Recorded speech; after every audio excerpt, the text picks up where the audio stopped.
Varicose veins తో బాధపడుతున్నారా? భారతదేశంలోనే బెస్ట్ ట్రీట్మెంట్ అందించే ఏకైక హాస్పిటల్ ఏవిస్. నమస్తే, వెల్కమ్ టు సుమన్ టీవీ. ప్రస్తుతం మనతో పాటు మాడుగుల శివప్రసాద్ గురువు గారు ఉన్నారు. వీరితో ఈ రోజు కొన్ని విషయాన్ని మనం చర్చిద్దాం. గురుగారు నమస్తే అండి. ఆశీర్వచనం తల్లి. గురుగారు, మనం గుళ్ళల్లోకి వెళ్ళినప్పుడు తీర్థం తీసుకుంటాం, నైవేద్య తీర్థాలు తీసుకుంటాం కదా. సో అలాంటప్పుడు మనము తీర్థం తీసుకునేటప్పుడు ఒక పద్ధతి ఉంటుంది అని అంటారు. ముందు మనకు ఫస్ట్ ఫింగర్ ని అంటే మొదటి వేలిని తీసుకుని ముడి చేసి మనం తీర్థం తీసుకుంటూ ఉంటాం. ఆ పద్ధతి ఎందుకు పెట్టినట్టు గురుగారు? అసలు అలాగే ఎందుకు తీసుకోవాలంటారు? శ్రీ మహాగణాధిపతయే నమః. ఐం మహాసరస్వత్యే నమః. శ్రీ లలితాంబికాదేవియే నమః. మామూలుగా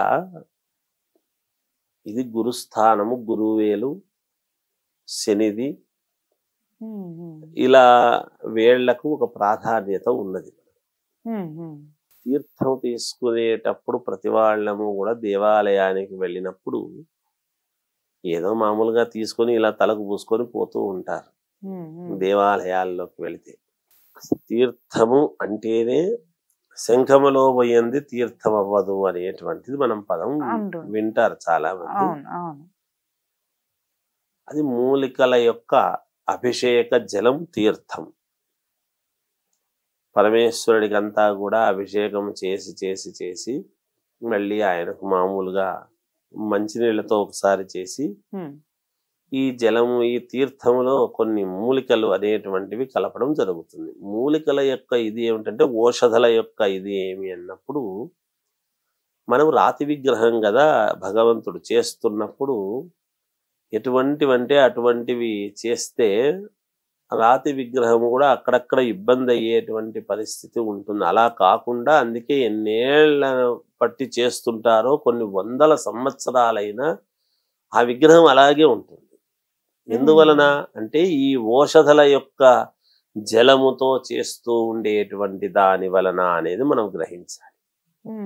అటువంటి ఓషధలు అనేటువంటివి మన శరీరములోకి పోతే మనకు కూడా మొట్టమొదట్లో ఈ అల్లోపతి మందులు ఇవన్నీ తర్వాత వచ్చాయి.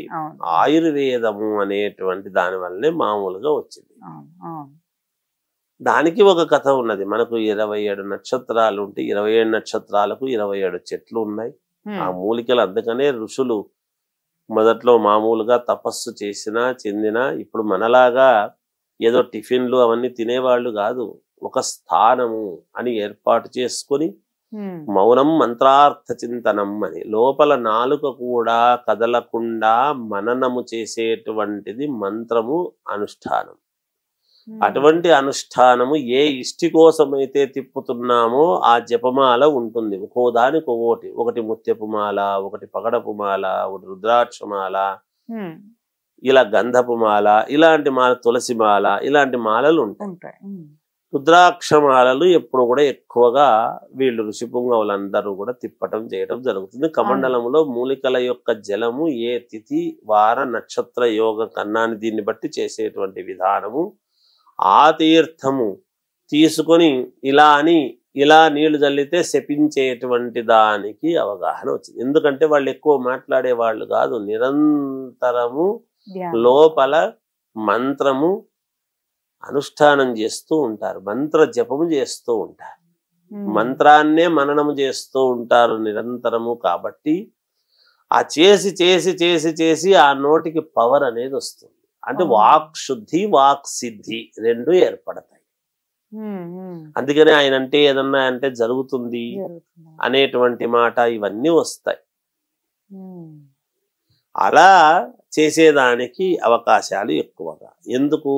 ఈ తీర్థం అనేటువంటి పదం ఈ వేలు ఇలా లోపలికి పెట్టుకొని మనం తీసుకోవడంలో ఆంతర్యం ఏమిటి అనేటువంటి మాట వచ్చినప్పుడు మనం తీసుకుంటూ ఉన్నప్పుడు ఇది మనము ఒకరిని సూచించేటువంటిది, ఒకరిని చూపించేది మనం అనుకుంటాము. కానీ ఇది గురువు వేలు, ఇట్లా మధ్యమ మామూలుగా శనివేలు, తర్వాత లక్ష్మీప్రదమైనటువంటిది ఇలా ఉన్నాయన్నమాట వేళ్ళకి. అందుకని ఇది ఎప్పుడైతే మనము ఇది గురు భక్తితో మనం ఎప్పుడైతే ఇట్లా ముడుచుకొని గురువుకు నమస్కారము చేస్తున్నట్టు, ప్రతి వాళ్లకు ఒక గురువు భగవంతుడే, గురువు దైవమే. ఇలా తీసుకొని ఇలా తీసుకోవడం అనేటువంటిది కరెక్ట్ కాదు. మనకు అది ఒంటిన పట్టాలి, శరీరములో అది ఇమడాలి, తీసుకున్నటువంటిది మనకు శరీరములో ఉండాలి.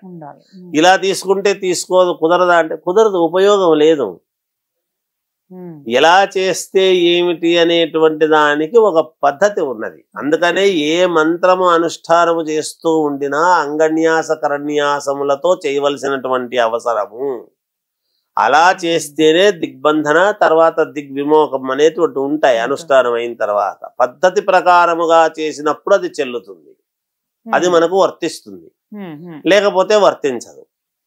ఇలా తీసుకున్నప్పుడు వేలు ముడిచినప్పుడు ఈ గురువు అనేటువంటి దీన్ని మనం ఇలా ముడుచుకొని గురువు భక్తితో మనము ఆ భక్తితో వినమ్రపూర్వకముగా మనము తీసుకుంటున్నప్పుడు, మనం ఒక్కసారి గురువు తలుచుకొని తీసుకుంటున్నప్పుడు అది మనకు గురువు చెప్పేటువంటి పాఠం మనకు రావాలంటే గురువుకి ఎట్లుండాలి? గురువు దగ్గర నమ్రతతో ఉండాలి, వినయ విధేయతలతో ఉండాలి.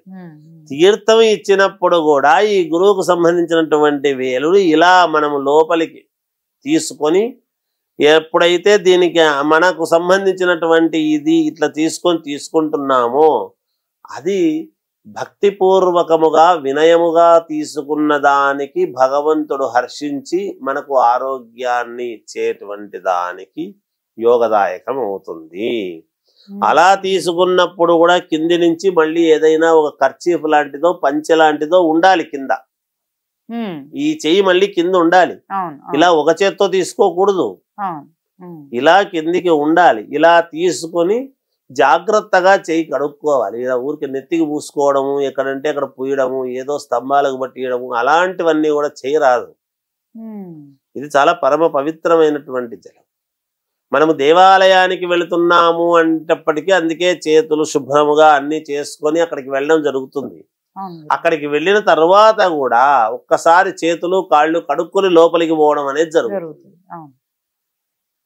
ఇది చాలా ఈ చేతితో ఎన్నో పవిత్రమైనటువంటి పనులు చేయాల్సినటువంటి అవసరం ఉంటుంది. భగవంతుడు ఈ చేతుల ద్వారా మనం ఏమేమి చేయాలనో ఈ చేతుల ద్వారా మంచి చేసేదానికి ఉండాలి. అందుకనే రోజు పడుకునేటప్పుడు ఈ రోజు నా చేత్తో ఎవరికి నేను చెడుపు చేశాను, ఎవరికి మంచి చేసినాను, లేవంగానే ఈ రోజు ఈ చేతులతో తండ్రి నేను ఎవరికి కూడా చెడుపు చేయకుండా మంచి జరిగేట్టుగా నా చేతులతో చూడు స్వామి. అందుకే కరాగ్రే కరమధ్యే కరమూలే అని మనం మహాకాళి మహాలక్ష్మి మహాసరస్వతిని ఒక్కసారి మన చేతుల్లోనే ఉంటాయి. మనం ఈ చేతులతోనే చేయాలి. ఏ పని చేసినా పాపకార్యమైనా పుణ్యకార్యమైనా ఈ చేతులతోనే చేయాలి.